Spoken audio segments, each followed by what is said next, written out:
Just hooked into something decent. Man, hell yeah. Alright guys, we're doing a late or mid-fall video here.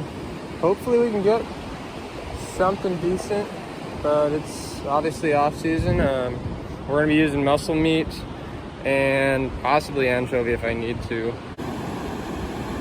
The rig is gonna be as we've had it for a while now, just a 8.6 Akuma Salilo. We've got the specs right there.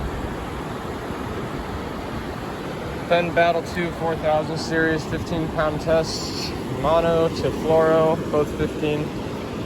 About to get the hook on. I think we're gonna do a size 2 mosquito hook, 1 ounce weight, size 7 barrel swivel. Let's get the hook on and we'll be out there. So as we're making our way out here, it's definitely looking pretty kelpy. All sorts of stuff in the water, but one really nice thing about this, surf height is ideal. We're looking at 1 to 2s for sure. And then if you look closely, we've got all sorts of structure here. Like right here, watch here carefully. And this continues all the way out there. So it's not just these shallow ones. Nice little hole right there. I'd call that a little scallop. You can see the ripples as we proceed there. A bunch more right here. And as we go out here, I can tell you right where that wave just passed it, just went over one. All right, we're rigged up. I got rod in hand and we're gonna go right to that spot that I was looking at, which was just right over here. You can see all the kelp in the water. Pretty rough, but I'm look at all the scallops right there. I'm pretty confident on my own to maneuver around kelp, especially just light tackle. When I'm sharking, it's almost not even worth it if it's like this, but that's gonna be a tough one.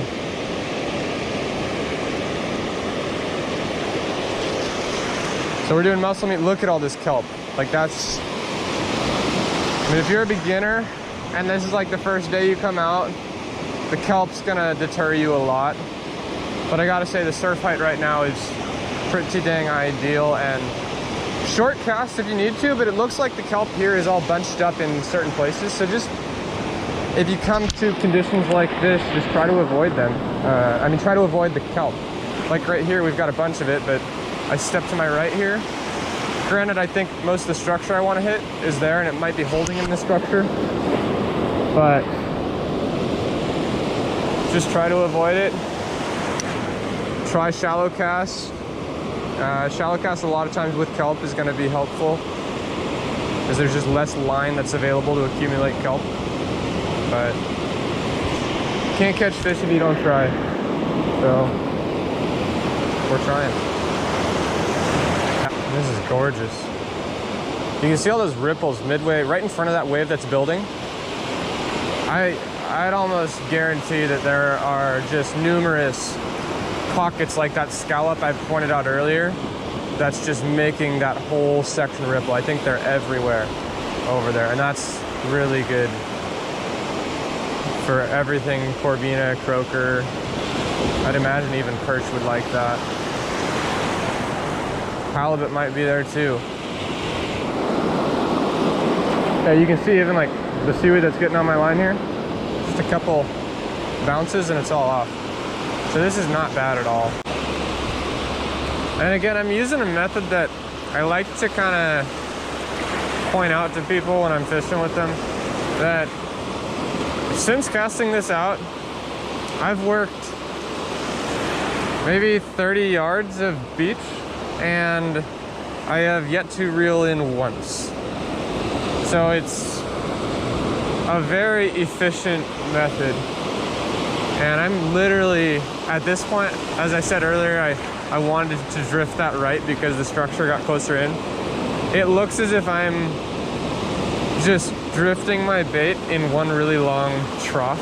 Maybe it's a bunch of scallops put together, but it's very defined structure, whatever it is, and I'm just drifting right along it. So that's like really, really optimal in my opinion. I totally didn't start the camera, but we just hooked into something decent. Man, hell yeah.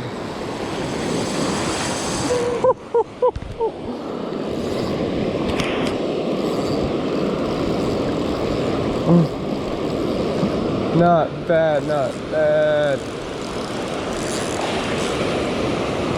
That's not a perch, I can tell you that.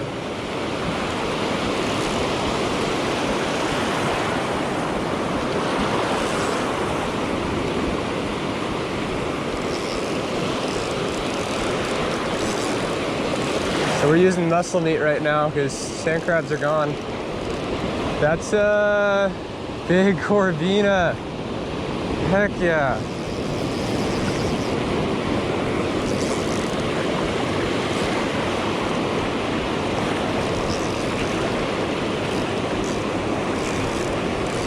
All right, now I'm just gonna work it in with the waves here.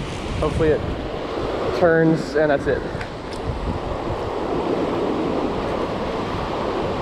There we are. Heck yes. That's a good one, maybe 18 inches. Oh, maybe more.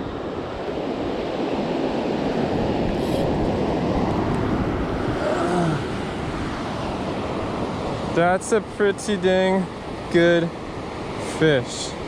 We'll get a photo of that. All right, so this video is turning into a catch and cook.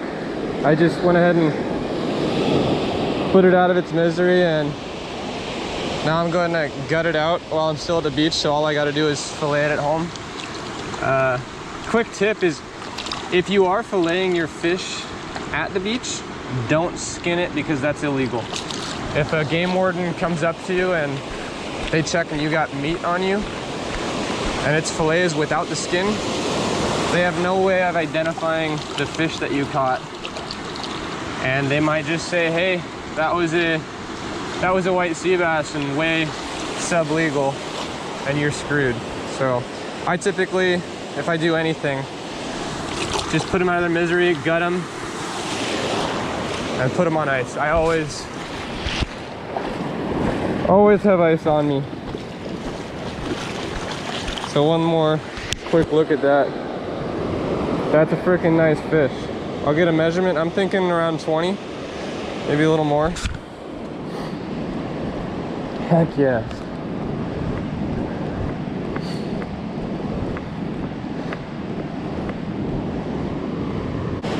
And that is dinner.